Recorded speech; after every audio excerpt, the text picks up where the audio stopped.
So hello Riders, आज का जो लेक्चर है वो उन स्टूडेंट के लिए इम्पोर्टेंट रहने वाला है जो 12th पास करके फर्स्ट टाइम कॉलेज के अंदर बीएससी का है वो एग्ज़ाम देने वाले हैं।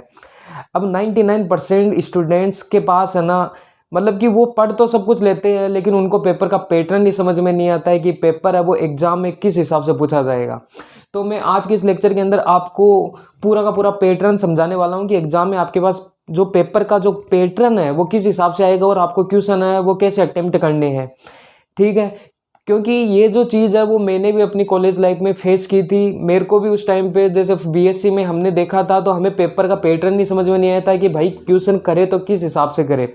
तो मैं नहीं चाहता कि जो चीज़ें मैंने फेस की है वो आप भी फेस करो। मैं चाहता हूँ कि वो सारे के सारे कॉन्सेप्ट मैं आपको क्लियर कर दूँ जो मैं नहीं कर पाया था किसी टाइम में। तो सबसे पहले मैं यहाँ पे बात करूँगा कि बीएससी फर्स्ट ईयर के अंदर आपके पास एग्ज़ाम के अंदर है वो पेपर्स का पैटर्न किस हिसाब से आएगा। ठीक है, तो यहाँ पे हम फिजिक्स, केमिस्ट्री और मैथमेटिक्स की बात करने वाले हैं, पीसीएम की बात करने वाले हैं। तो सबसे पहले हम बात करते हैं यहाँ पे फिजिक्स का पेपर की। आपके जो फिजिक्स है उसके आपके पास आपको पता है 3 पेपर्स लगेंगे, 3 बुक्स होती है उसके 3 पेपर लगते हैं। फर्स्ट पेपर, सेकंड पेपर और थर्ड पेपर। उनका जो मैक्सिमम मार्क होता है, मतलब वो एग्जाम में कितने नंबर का पूछा जाता है वो है यहाँ पे जो फर्स्ट पेपर है वो आपके पास 33 नंबर का होता है, सेकंड पेपर है वो 33 नंबर का होता है और जो थर्ड पेपर होता है वो 34 नंबर का होता है। साथ में आपके पास है वो एक 50 नंबर का प्रैक्टिकल होता है और ये टोटल है वो आपके पास 150 नंबर का कॉन्सेप्ट रहता है। फिजिक्स का पूरा 150 नंबर का पेपर है वो आपके पास आता है। ठीक है, जिसमें प्रैक्टिकल भी मिक्स है। अब हम बात करते हैं हमारे पास जो फिजिक्स का पेपर का पैटर्न तो अब हमने समझ लिया। अब हमारे पास एग्जाम में पेपर है वो किस हिसाब से आएगा। तो एग्जाम में आपके पास जो पेपर आएगा ना उसके अंदर आपको 2 पार्ट है वो देखने को मिलेंगे। 2 पार्ट में क्या होगा, आपके पास जो फर्स्ट वाला पार्ट होगा, फर्स्ट वाले पार्ट का मेरे कहने का मतलब है जो फर्स्ट वाला जो क्वेश्चन आएगा ना उसको हम यूनिट फर्स्ट है वो नाम देंगे। सबसे पहले यूनिट फर्स्ट है वो आपके पास कंपलसरी होगा। कंपलसरी का मतलब है आपको वो पेपर के उस फर्स्ट वाले क्वेश्चन के अंदर जितने भी क्वेश्चंस दिए गए हैं ना, जितने भी पार्ट्स दिए हैं ना वो सारे के सारे आपको करने हैं। आते हैं तो करने हैं, नहीं आते तो फिर वो छोड़ने वाला काम होता है। तो आपके पास जो फर्स्ट वाला पार्ट होता है वो कंपलसरी होता है। पहले तो ये कि सारे के सारे क्वेश्चन आपको करने हैं, छोड़ना कुछ भी नहीं है उसमें। उसके अंदर टोटल है वो 9 क्वेश्चन है वो आपसे पूछे जाते हैं। फिजिक्स की बात कर रहा हूँ, 9 क्वेश्चन और साथ में मैंने लिखा है यहाँ पे 10 क्वेश्चन। 9 क्वेश्चन है वो आपके पास जो 33 नंबर के जो पेपर्स है ना उनके अंदर 9 क्वेश्चन आएंगे और जो 34 नंबर का जो पेपर है थर्ड वाला उसके अंदर आपके पास 10 क्वेश्चन है वो देखने को मिलेंगे। टोटल मार्किंग की बात करें तो ये सारे के सारे क्वेश्चन एक एक नंबर के रहने वाले हैं, मतलब 2-2 3-3 लाइन के आपको आंसर देने, इनके ज़्यादा नहीं देने। तो फर्स्ट वाला पार्ट आपके पास कंपलसरी है। सेकंड वाले पार्ट की बात करें, यहाँ पे हमने फर्स्ट वाले पार्ट में यूनिट फर्स्ट है वो कवर हो गई थी। अब सेकंड वाले पार्ट के अंदर है वो आपके पास है बाकी की 4 यूनिट आएगी। मतलब टोटल आपके पास जो फर्स्ट पेपर है, मतलब कि फिजिक्स का जो पेपर है उसके अंदर 5 यूनिट आती है। एजे बोलूँ तो फिजिक्स ही नहीं, केमिस्ट्री हो चाहे मैथ हो, उसके जो भी पेपर्स है ना उन सब में 5-5 यूनिट पूछी जाती है। फर्स्ट यूनिट कंपलसरी हो गई, फिर बची क्या 4 यूनिट। 4 में से बात करें यूनिट सेकंड से लेके यूनिट 5th है, उसके अंदर आपके पास है वो एक एक 2 क्वेश्चन आएंगे। कहने का मतलब है जैसे आपके पास ये यूनिट सेकंड आएगी, ठीक है, यूनिट सेकंड के अंदर एक क्वेश्चन आएगा, फिर अथवा में करके एक और क्वेश्चन आएगा, अथवा में करके एक और क्वेश्चन आएगा। आपको जिस हिसाब से कॉलेज में कवर करवाया गया है या जिस हिसाब से आपको तैयार है उस हिसाब से आपको केवल एक क्वेश्चन है वो अटेम्प्ट करना है।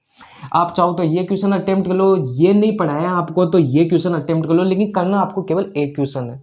सिमिलरली यूनिट थर्ड के अंदर भी 2 आएंगे, उसमें भी एक यूनिट मतलब कि एक क्वेश्चन अटेम्प्ट करना है। सिमिलरली यूनिट 4th और सिमिलरली यूनिट 5th, उसमें सब में एक एक क्वेश्चन आएंगे और उनमें से आपको केवल एक क्वेश्चन है वो अटेम्प्ट करना है। अब यहाँ पे आपके पास एक क्वेश्चन है तो इस एक क्वेश्चन के आपके पास सब पार्ट है वो देखने को मिल सकते हैं, यानी ये एक क्वेश्चन भी 2 पार्टों में डिवाइड हो सकता है, वो डिपेंड करता है आपके पेपर पे। ठीक है, तो यहाँ पे आपके पास कुल मिला के जो सेकंड से लेके 5th तक की यूनिट है उसमें एक एक क्वेश्चन आएंगे।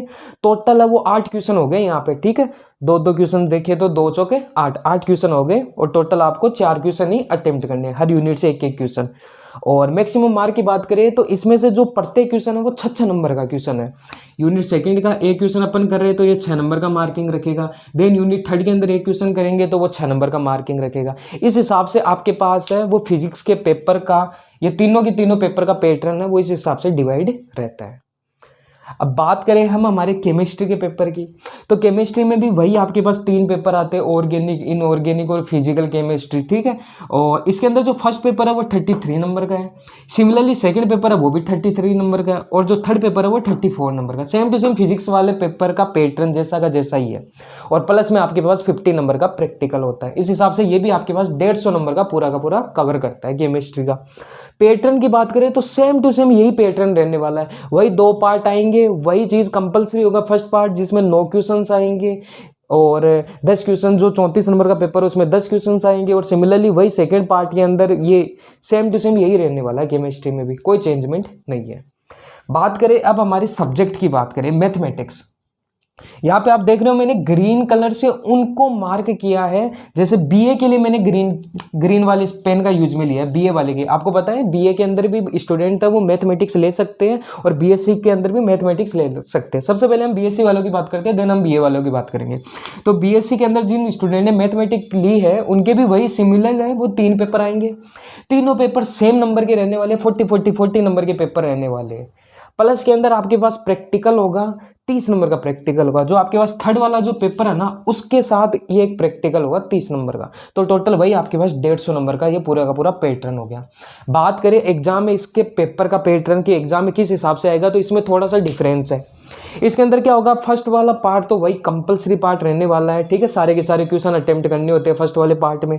तो फर्स्ट वाले पार्ट में टोटल है वो आपके पास 4 क्वेश्चन है वो देखने को मिलेंगे, 4 क्वेश्चन।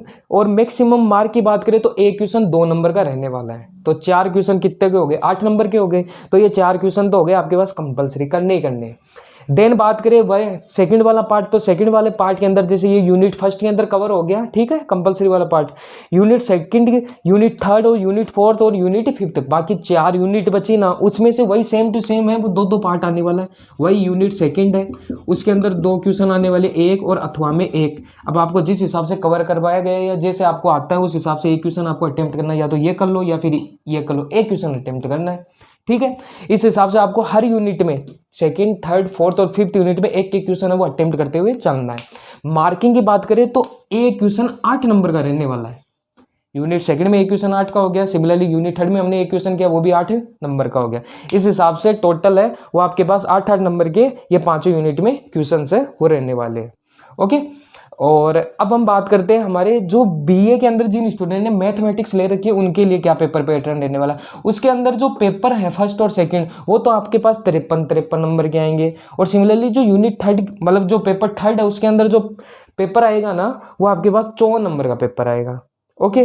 प्रैक्टिकल आपके पास 40 नंबर का प्रैक्टिकल होगा जो बीए के अंदर मैथमेटिक्स ले रखी है जिन स्टूडेंट्स ने। और सिमिलरली वही कंपलसरी पार्ट है, इस बार कंपलसरी पार्ट के अंदर आपके पास बीए वाले स्टूडेंट्स के पास 3 क्वेश्चन ही आएंगे, ठीक है। और नेक्स्ट अपन बात करें उनका जो सेकंड पार्ट रहने वाला है जिसके अंदर अपन यूनिट सेकंड, यूनिट थर्ड और यूनिट फोर्थ ले रहे हैं। तो उसके अंदर क्या होगा आपके पास कि 3 क्वेश्चन है, 3 क्वेश्चन का मतलब हो गया जैसे यूनिट सेकंड, यूनिट थर्ड और यूनिट फोर्थ 3 क्वेश्चन हो गए आपको करने, वो 10-10 नंबर के होंगे। इसके अंदर तो हमने देखा था 8-8 नंबर के, लेकिन उसके अंदर क्या होगा 10-10 नंबर के। अब बच्चे क्या है लास्ट वाली यूनिट फिफ्थ, तो यूनिट फिफ्थ है वो एक क्वेश्चन आएगा 11 नंबर का। तो इस हिसाब से आपके पास डिवाइड रहता है।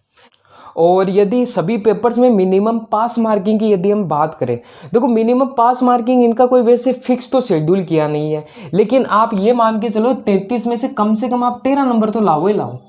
ये जो 34 है इसमें से आप कम से कम मतलब सारे पेपर्स में आप कम से कम 13 नंबर तो लाओ ही लाओ, ठीक है। इसके अंदर फर्स्ट पेपर ये फिजिक्स और केमिस्ट्री के अंदर इन पेपर्स में कम से कम 13 नंबर आप लाओ।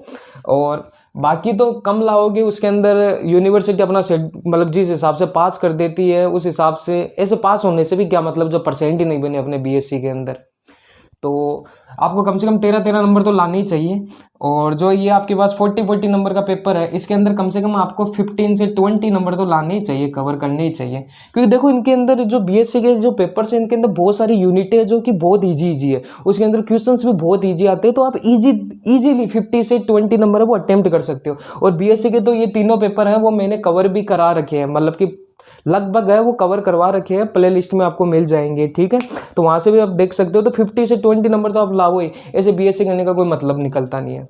तो होपफुली आपको जो बीएससी फर्स्ट ईयर के जो स्टूडेंट है उनको आपके एग्जाम में पेपर का पैटर्न क्या रहने वाला है, किस हिसाब से पेपर आने वाला है, वो सारा का सारा समझ में आ गया होगा। किसी भी प्रकार का डाउट हो तो कमेंट सेक्शन में आप बता सकते हो। तो मिलते हैं एक नए लेक्चर के साथ, तब तक के लिए सी यू।